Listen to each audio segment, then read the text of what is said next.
coaches talked about the incident after the game. Let's take a listen. I don't like it, and it's unacceptable. We can't lose our best players because of a personal battle. That's a personal battle. This is about the Broncos, so it's unacceptable. We can't have it. It's non-negotiable.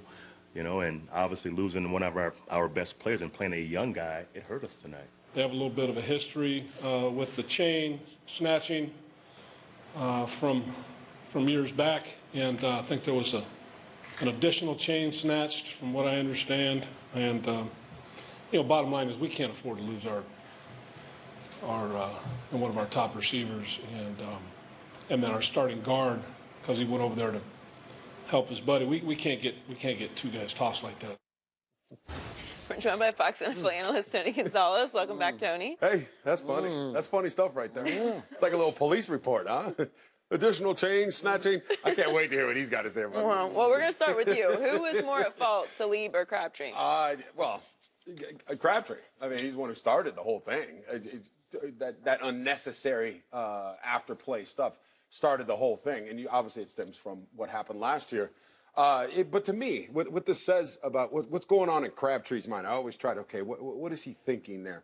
Either he's thinking, you know what, maybe my team doesn't need me. Because once you throw punches, once you do that stuff, you know what's coming. You're going to get kicked out of the game. That's all there is to it. So he's thinking, my team doesn't need me.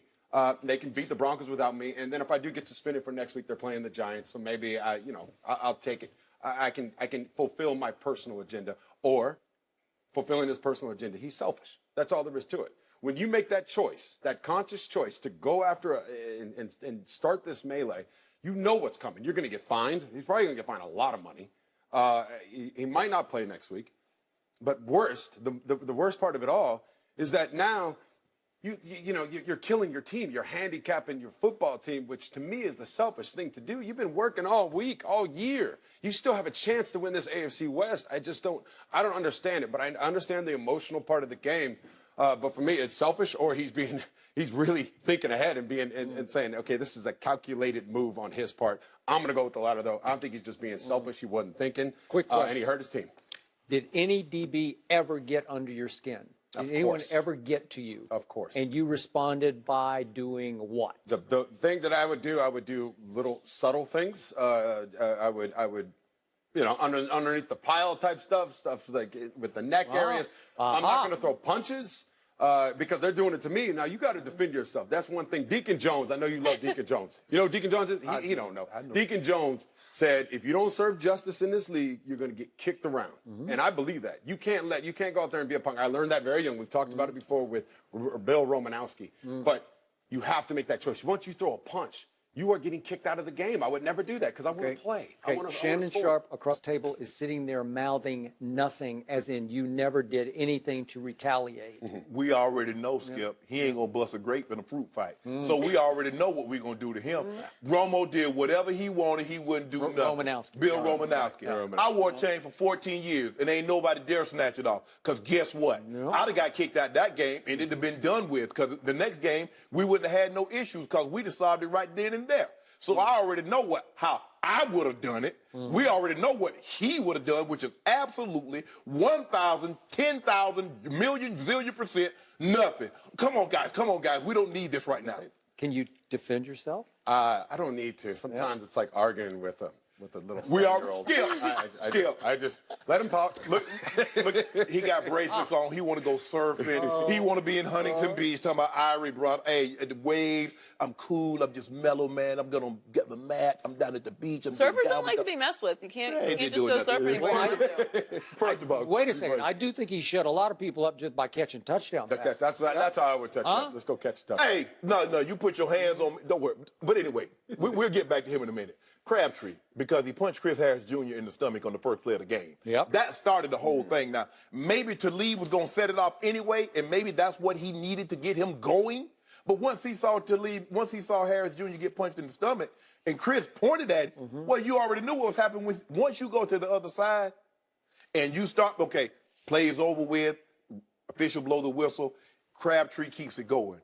Well, Talib snatches the chain, and all over. Now we got 2016 all over again. Yep. And then they wouldn't stop. And this is where the NFL is going to jump in. Because once they got to shove it and the referee broke it up, okay, you out, you're done. But then they re-engaged. That's what the league is going to frown upon. They don't want you fighting anyway. This is not hockey. They basically took it outside during the game. Right. They just said, let's just go over here in the end zone and just do this. Right, because you got like 25 guys over there talking and carrying on, and then you got these two guys out there by themselves still trying to throw blows. So this is a very bad look for the NFL. It's a bad look. I would be very, very shocked at a minimum of one game for both players. Crabtree's gonna get fined for punching Chris Harris in the stomach. He's gonna get fined for getting suspended from the kicked out of the game, and I believe he and Talib will be suspended. So to me, Jack Del Rio let this start last week when he lost control of his football team when they fired by scapegoating their defensive coordinator Ken Norton Jr., who's beloved on that side of the ball, and all of a sudden Khalil Mack and Bruce Irvin said BS on Twitter. They posted that on Twitter, and they decided to mutiny basically and say, we will not practice tomorrow. And Jack Del Rio let both of them get away by defending them to the media by saying they both had a rest day. Really? A rest day? They haven't had a rest day all year. So, you see their record? They've been resting. Look at their record. Well, there you go. So then that gave a signal to Michael Crabtree that, we can just do whatever we want to do here. So he goes into this game, which, again, they're still barely afloat, but they're still afloat. Yeah. They came in 4-6, and Kansas City is just free fall. Unfortunately, it's a free fall. It's an ugly mess in Kansas City. Like that. I know, I got it. But here come the Raiders with a chance, and Michael Crabtree just said, no, this is going to be my stage and my game because I am going to get even with that guy, and I'm going to get even with that guy over there too. Even though you had I'm going to sucker punch him first, just to get even with all of them, because I'm sure they all talk a lot of noise to him because he has the thinnest skin you will find of the receivers in the National Football League. I've questioned his mental toughness even before the draft, and they know they can get to him. And they've gotten to him again and again, and it questions his manhood. So he just said, I'm going to fight back today. And I know he wanted to get thrown out of the game because, to your point, he's a smart player. Yeah. He can really catch it. He can play. He can run routes. But think about it, Skip. If he's suspended next week, Cooper got knocked out of the game. He did. He was literally knocked out. He might not play this week. So now you're down your two top receivers. Yep. And you still have a chance to win this division, and you're going to probably have to go do it without your two top receivers. This was a very, very selfish move. This could have been handled. Look, what he should have done was retaliate last year. Once Talib snatched his chain, he should have chased Talib and dumped on him. Can't you retaliate throughout the game, though? I don't want to. I know that I have him lined up over me for the rest of the game. I know every time it's a run play, I am coming to get you. I'm coming to get you, and I'm going to try to put you on your back. Okay, but on that play, he blocked him all the way out of bounds. You can't do that. Within the whistle. Yeah. Within the whistle. First of all, Skip, the man, you saw Friday. That's a Debo move. Can't do it. You snatched the man's chain. Yeah. And then he ran, and you didn't do it. You did like this. You supposed to chase him, shove him in his back, and when he turn around, don't sneak him in, shove him, and when he turn around, you slap the taste out of his mouth, right, bah! With his helmet on? With his helmet on. Well, Crabtree actually, overhand. But Crabtree got him. He actually got him through his face mask. He did the Three Stooges. Three Stooges move, poke the man in his eye. Well, at least it was something. That's when I really. The helmet is supposed to protect you from concussions. How hard are you? How about this here? Go up under the chin. What about go up under the chin? Okay, that makes more sense. But the straight on jab makes nonsense. Think about this, Joey. Oh, he gonna line up over me. I'm gonna block him.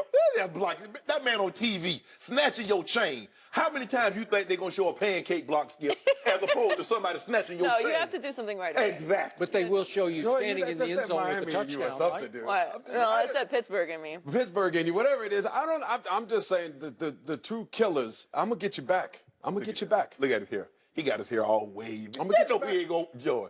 He ain't going to bump. He ain't gonna do nothing. He ain't gonna do nothing talking. It's coming. He wants to do it between the lines. Yeah. You guys want to push you after the play, turn around? I'm not doing that. That's kiddie stuff. That's the better stuff. Stats between you two. I put up the better wins. Oh. He played 3 years longer and still don't have more wins than I do. 3. Interesting. How many 3 years? That's 16 games plus a couple of playoffs, and he still doesn't have as many wins as I got. Who stood in the end zone the most? Oh, he did. Okay. But that didn't mean nothing. I stood in the end zone with him. It didn't mean nothing. I stood in the end zone for the championship games. You know the championship game, Joy? I'm in the end zone. Hey. It's all right, Tony. If someone snatches your chain, I got your I back. do an electric slide. Hustle Joy, around. you hit that Calm, electric calm, slide you and afterwards. Shannon. Joy and I go hit the electric slide. We celebrating when we win things. You know what it is. Tony, thanks for joining us. Thank you. Should Jason Garrett be on the hot seat in Dallas? We'll discuss that next. Tony should be on the hot seat for not doing nothing.